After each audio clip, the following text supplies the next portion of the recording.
5-minute rule with questions. The chair recognizes the gentlewoman from Wyoming for 5 minutes. Thank you. Mr. Bienvenu, in your testimony, you state that, to be clear, this is engagement, not divestment. We would agree, which is why the report this committee put out yesterday came to the same conclusion.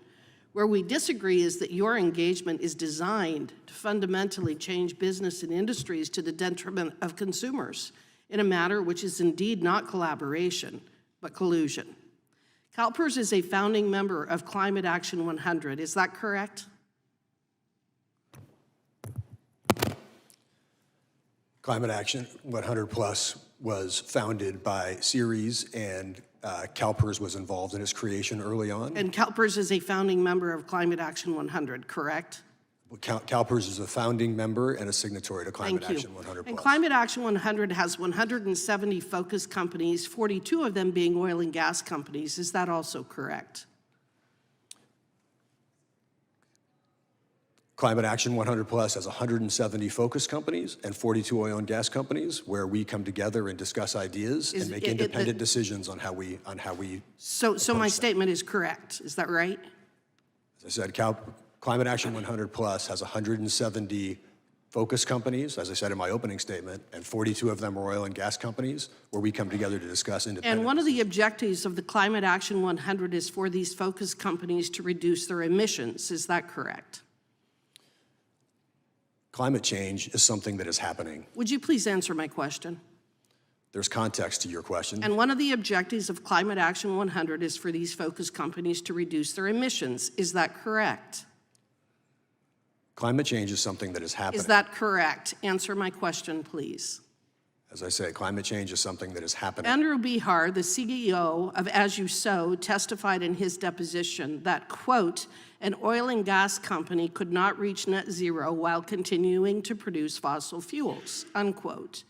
And As You Sow President Daniel Fugere testified that, quote, ultimately fossil fuel use has to be reduced, unquote. And GFAN's co-chair Mark Carney testified to the committee that, quote, more than half of the world's coal reserves need to stay in the ground in order for the world to be in line with Paris, unquote. So for the 42 oil and gas companies that Climate Action 100 focuses on, the way for them to reduce emissions would be for them to reduce their outputs. Is that correct? Can you repeat the question, please? For the 42 oil and gas companies that Climate Action 100 focuses on, the way for them to reduce emissions would be for them to reduce their outputs. Is that correct? What we focus on with the companies that we engage. Why won't you answer my question? I'm attempting to answer your question. No, you're not. You're trying to avoid it.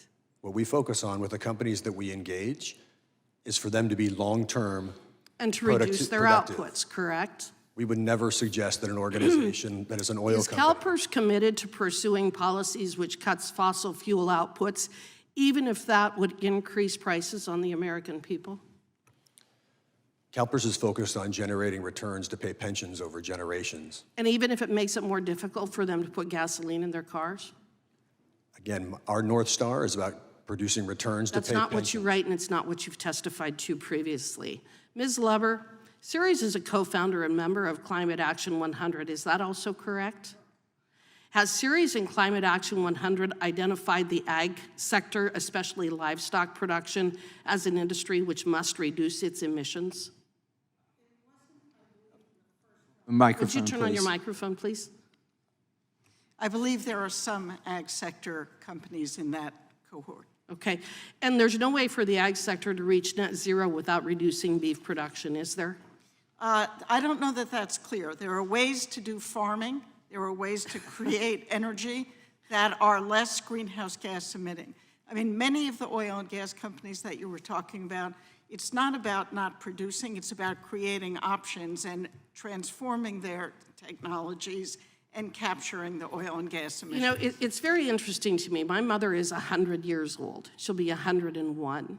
And the changes that she's seen in the last 100 years are absolutely mind-blowing in terms of the technological advances, the increase in life expectancy, the decrease in infant mortality rate, our overall prosperity, what we have created in this country. And there's one reason why we have seen the prosperity in the last 100 years that has never been rivaled in world history, and it's because of the commercial production of affordable energy. Every single one of you and your organizations want to destroy that. You are evil, and what you are attempting to do and the violations of law that you are engaged in is absolutely stunning. And I think it's telling that you won't answer my questions. With that, I yield back. Gentleman yields back. The chair now recognizes the gentleman from California for